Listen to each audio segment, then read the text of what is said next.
尹医生，您看您刚刚提到的要从厨房，也就是咱们的脾和发动机肾这个根源入手。那么在我们的缓解期，具体该怎么养呢？怎么能够顾呢？能不能跟我们聊聊这一块？可以，咱们再记一个核心口诀，养脾断痰源，补肾气不喘，疏肝路更宽。咱们一个一个来落实。第一点呢是养脾当好后勤部长，杜绝痰源生成的源头。因为脾胃是后天之本，气血生化之源，也是生痰的源头工厂。养好脾胃就等于关掉了痰湿的生产线。饮食怎么吃呢？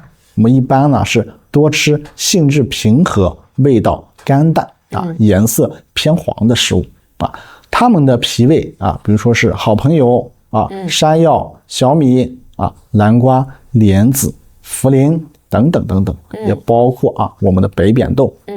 可以经常用这些食材煮粥煲汤。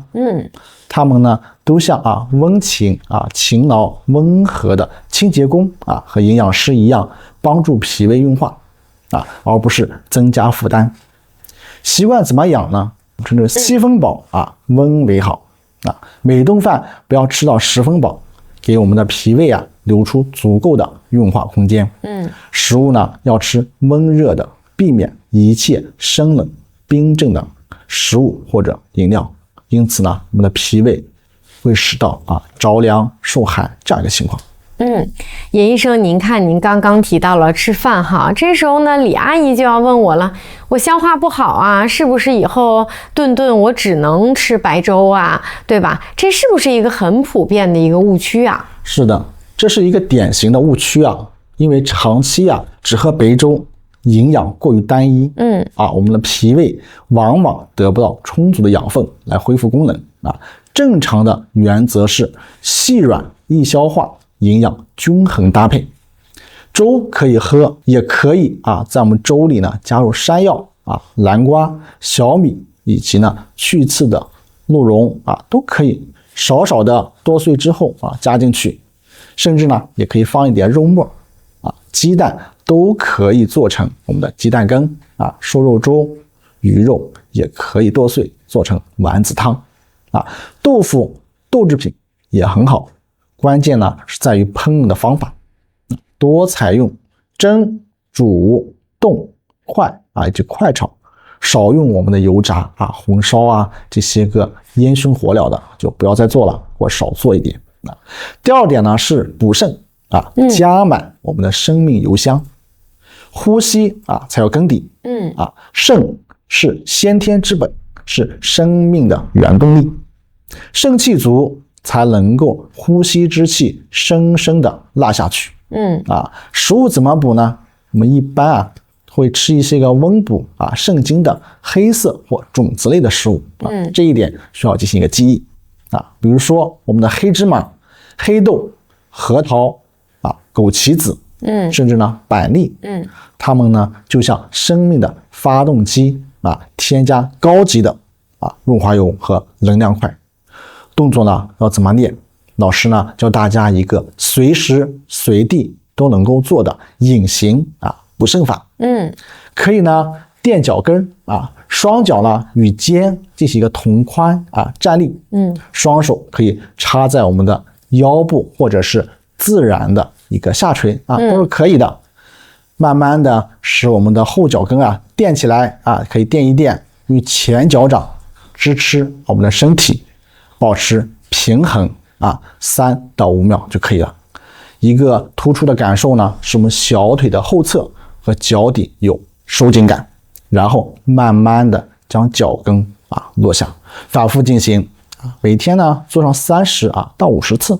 这个动作呢就能够很好的刺激到我们足少阴肾经的起点牵拉肾经，有利于我们引气下行温补肾阳这样一个妙用那关于作息呢，这里我们要怎么调一下作息呢我们一般情况下是晚上的11点称之为是子时之前务必呢要进入睡眠的状态。子时是阴阳交替啊，肾气必藏充电的关键时刻。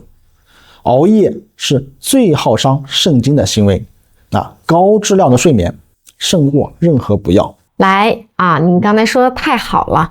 叔叔阿姨们，咱们现在呢就跟着尹医生一起做一下刚才他描述的这个动作哈。是的，咱先轻轻的点起脚尖儿，保持，3-5秒钟，然后再慢慢落下，是不是很简单？是的。您看啊，我们在看电视的时候、等公交的时候、做饭的时候都能做，太简单了，对吧？是的。啊，那刚才呢也提到了说，我们补肾呢还有3招是什么呀？第一个就是吃黑食，吃黑色的食物啊，常踮脚。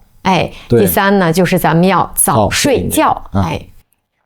好，第3点呢，我们依然认为是疏肝。保持一个气路的通畅。情绪好，病不扰。肝脏主疏泄，负责我们全身气机的一个调达和通畅。情绪波动、压力大，最容易导致肝气的郁结。肝气一堵很易犯肺，就会引起或是加重我们的咳嗽。这叫木火行经。茶饮一般怎么选呢？我们感觉心情不舒畅压力大时，可以泡一杯这个玫瑰花茶或者陈皮茶，对吧？闻着就很芬芳，很香，能够呢让我们自己放松下来，有助于缓解肝郁。也有很多观众朋友们问穴位怎么按？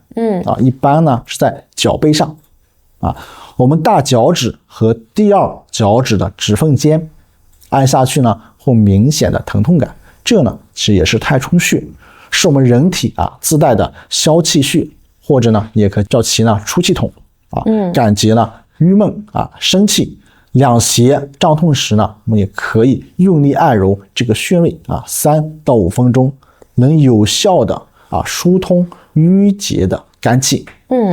尹医生，您讲的太好了。您看刚在咱们这个阐述当中呢，咱们把脾、肾、肝这3位管理员的保养方法都说得明明白白的有没有那么1-2款特别适合咱们中老年朋友们长期使用，并且能够综合调理的王牌食谱呢？这个是有的，就是我给大家推荐1款可以当做我们的主食或者加餐的这样的一个健脾补肾黄金粥。性质呢在于平和适合于我们大多数人。我们的配方呢是由鲜的山药100克，或是干山药30克，加薏米30克。这样子呢，我们就可以进行一个健脾除湿。也可以再加芡实20克滋补肾大米和小米各50克，我们增加粥的这个粘稠度。做法是将材料洗干净之后呢，一起放入锅中加水煮成粥即可。这时候的方药其实是具有补肺健脾和补肾这样3灶的一个功效。薏米具有健脾除湿是一味药性驯良的这样一个非常好的草本。芡实呢固肾补脾，能够补中带收就因收涩的功效，防止呢精华的一个流失这款粥呢不凉不热，能缓缓补益，也可以有效的规避了这个虚不受补这样一个情况，祛湿还不伤正固本而不滋腻，非常适合作为我们慢性调理的膳食基础。每周可以吃上3到4次就可以了。